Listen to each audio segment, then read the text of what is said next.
औज़ुबिल्लाहिमिनश्शैतानिर्रजीम बिस्मिल्लाहिर्रहमानिर्रहीम। सबसे पहले पाकिस्तान जिंदाबाद।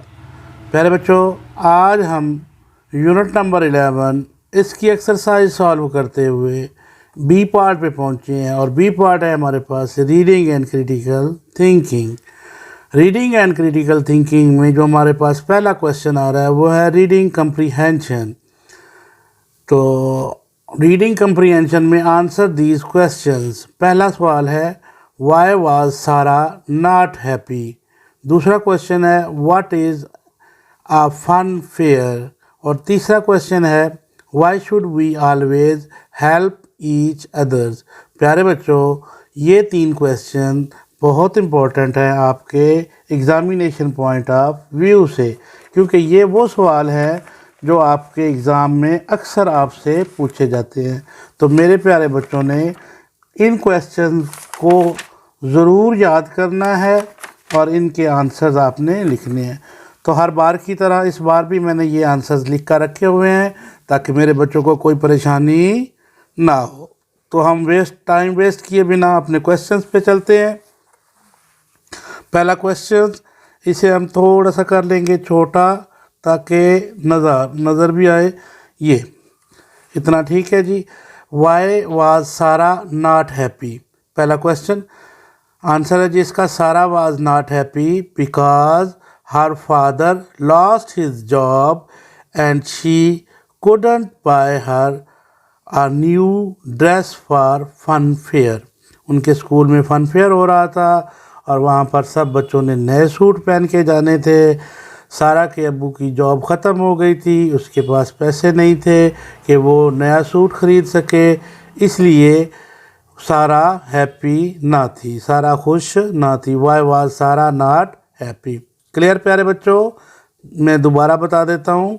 सारा was not happy because her father lost his job and she couldn't buy her a new dress for fun fair.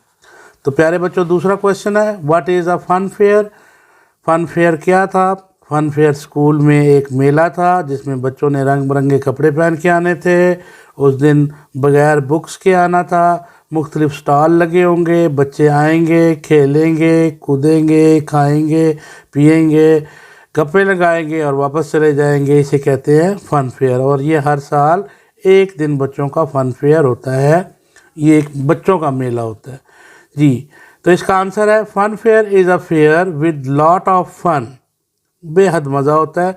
These are the annual function that most of the school arrange usually at the end of the final semester. Final semester से पहले हर school में एक दिन फ़न fair मुनक्किद किया जाता है। Fun fair is a fair, ये एक मेला है विद लॉट ऑफ फन, जिसमें बेतहाशा मज़ा होता है। These are the annual functions, ये सालाना फंक्शन होते हैं, तकरीबात होती हैं। That most of the school, जिसमें बेशतर school arrange usually at the end of the final semester. तो प्यारे बच्चों, तीसरा क्वेश्चन है why should we always help others. ठीक है, why should we always help others, यही क्वेश्चन है ना जी, यही क्वेश्चन है why should we always help others. तो इसका आंसर है जी we should always help others as it is not only good for them and a good thing to do but it also make us happier and healthier too. It also connect us to others, helping to build happier society for everyone.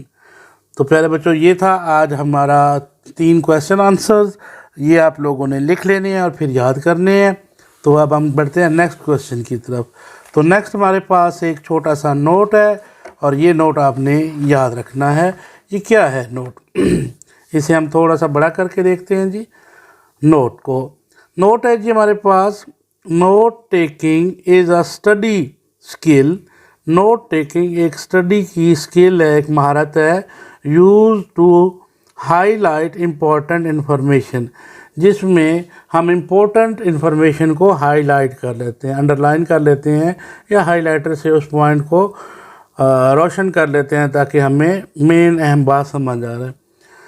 Summarise the given text, review and study later, बाद में पढ़ने के लिए। इसे हम क्या कहते हैं? Note taking. Note taking is a study skill use to highlight important information, summarise the given text, review and study later. प्यारे बच्चों को समझ आ गई? चलिए जी, अब हम चलते हैं जी नेक्स्ट क्वेश्चन की तरफ। और नेक्स्ट क्वेश्चन हमारा बहुत ईजी है, बस थोड़ा सा आपने समझना है इसे। क्वेश्चन है जी, read the given paragraph and write its main idea in your notebook. Read the given paragraph, इस पैराग्राफ को पढ़ना है और इसका मेन आइडिया लिख लेना है। Monday is an essential need to survive in the world. Moreover you can fulfill any of your dreams with it. So people work hard to earn it. If you really want to earn and save money, you need to set a specific goal for yourself. Make smart spending decisions and do not waste money buying extravagant things. प्यारे बच्चों, अब मैं इसको आपके लिए उर्दू भी बताऊंगा। Money is an essential need.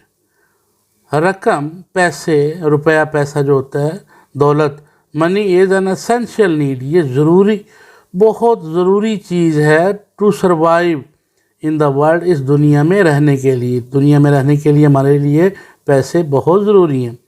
More over, मज़ीद, you can fulfil any of your dream with it. आप अपना कोई भी ख्वाब पूरा कर सकते हैं इन पैसों के ज़रिए। So people work hard to earn it. लोग सख्त मेहनत करते हैं इसे कमाने के लिए।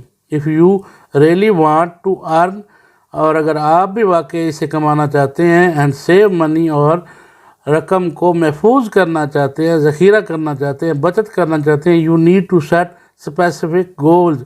तो फिर आपको अपने कुछ कायदे बनाने होंगे फॉर योर सेल्फ, अपने लिए अपने कुछ टारगेट सेट करने होंगे।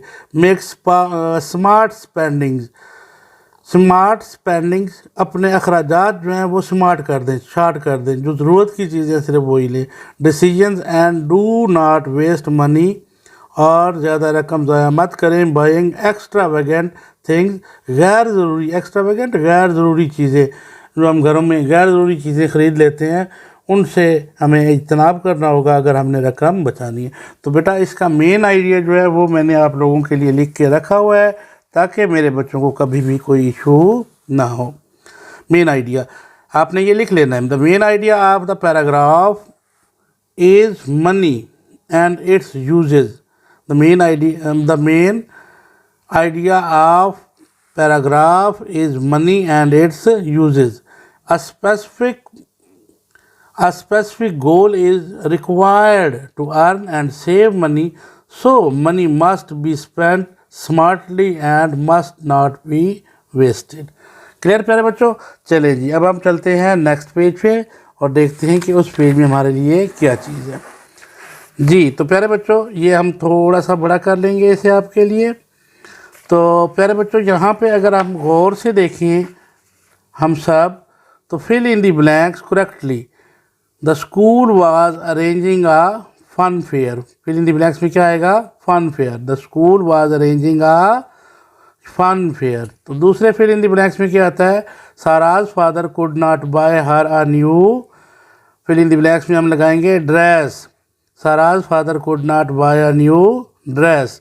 दे went with Maheen mother to market. क्या आएगा? मदर आएगा। शेयरिंग ब्रिंग्स डैश, क्या आएगा इसमें? Happiness. We should take dash of each other, तो इसमें केयर आएगा। We should take care of the other. तो बेटा प्यारे बच्चों, आगे हमारे पास है एनालिटिकल रीडिंग। एनालिटिकल रीडिंग में read and look for information about advantages and disadvantages of the using of internet। Internet के आपने यूजेस और मिसयूजेस लिखने हैं, फ़ायदे लिखने हैं और नुकसान लिखने हैं जो इंटरनेट से हमें हासिल होते हैं। तो प्यारे बच्चों, मैंने ये क्वेश्चन आप लोगों के लिए लिख के रखा हुआ है ताकि मेरे बच्चों को कभी भी कोई इशू ना हो। अच्छा प्यारे बच्चों, मेरे ख्याल में इसमें एक सवाल हमारा रह गया जिसे हमने इसकी समरी के बाद एक और नीचे क्वेश्चन था जिसे मैंने देखा ही नहीं और फिर बाद में मुझे याद आया। Highlight the important information in the paragraph given above the summarise 2 and 3 sentences. 2-3 लाइनों में आपने ऊपर वाली समरी को लिखना है। तो ये मैंने लिखा है जी, money is essential for survival and fulfil our needs. People work hard to earn, a specific goal must be set to earn and save money. तो प्यारे बच्चों, ये यहाँ तक आप लोग लिख लीजिएगा। ये सवाल मिस हो गया था और फिर मैंने जब गौर से देखा तो मैंने कहा एक सवाल क्वेश्चन मिस हो गया, ये आपको बाद में मैंने। प्यारे बच्चों, ये आपने क्वेश्चन लिख लेना है। Money is essential to survive and fulfil our needs, people work hard to earn, a specific goal must be set to earn and save the money. तो अब हम लास्ट क्वेश्चन पे चलते हैं। लास्ट क्वेश्चन मैंने आपको पहले बता दिया है। Read and look the information, advantages and disadvantages of using internet. Internet को इस्तेमाल करने के फ़ायदे और नुकसानात हमने लिखने हैं जी। तो सबसे पहले मैं आप लोगों को बता देता हूँ जी 5 फ़ायदे इंटरनेट के क्या हैं। Internet has made our life simpler and smarter. Internet has connected us with family and friends. Internet ने हमारे ख़ानदान और लोगों से हमें मिला दिया। We can call and even see a person 1000 miles away us. 1000 miles away us. मेरे ख्याल में थोड़ा सा अगर मैं छोटा कर लेता हूँ तो फिर आप लोग इसे ईजीली देख सकते हैं। ये internet has made our life smarter and simpler. Number 2 है internet has connected us with family and friends. Number 3 पे हमारे पास है we can call and even see a person 1000 miles away अस।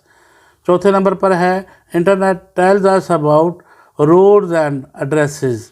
अब हमें रोड, सड़कों और एड्रेसेस का पता भी इंटरनेट के ज़रिए हम मालूम कर सकते हैं। Help of internet, you can buy anything from the world. आप इंटरनेट की मदद से घर बैठे दुनिया से कोई चीज़ मंगवा सकते हैं, दुनिया के किसी भी हिस्से से। और फिर है डिसएडवांटेजेस ऑफ इंटरनेट। नुकसानात क्या हैं। Hiking is big disadvantage of internet. Internet के ज़रिए लोग आपके एड्रेस, आपका पता, आपकी सारी मालूमात हैक कर लेते हैं। ये इसका सबसे बड़ा नुकसान है। दूसरे नंबर पर mostly people waste their precious time. हर वक्त कंप्यूटर पे बैठे रहना, इससे कीमती वक्त का ज़िया होता है। नंबर 3 पे है virus attack can damage our devices. और जब वायरस अटैक करता है तो हमारे जो कंप्यूटर सिस्टम होते हैं वो काफ़ी ज़्यादा नुकसान हो जाता है, वो ख़राब हो जाते हैं। Student waste their time and by playing games. बच्चे जो हैं वो इंटरनेट पर गेम्स खेल के अपना टाइम बहुत ज़ाया कर देते हैं। Use of internet effect our eyesight. और इंटरनेट के इस्तेमाल से जब हम ज़्यादा देर बैठे रहते हैं तो हमारी आंखें ख़राब हो जाती हैं। तो प्यारे बच्चों, ये था आज आपका लेसन। उम्मीद है आपको पसंद आया होगा। दुआ में याद रखिएगा। अगर कोई चीज़ समझ नहीं आई तो कमेंट्स में पूछ लीजिएगा। इंशाल्लाह नेक्स्ट में हम सी पार्ट करेंगे। तब तक के लिए अल्लाह हाफिज़। पाकिस्तान जिंदाबाद।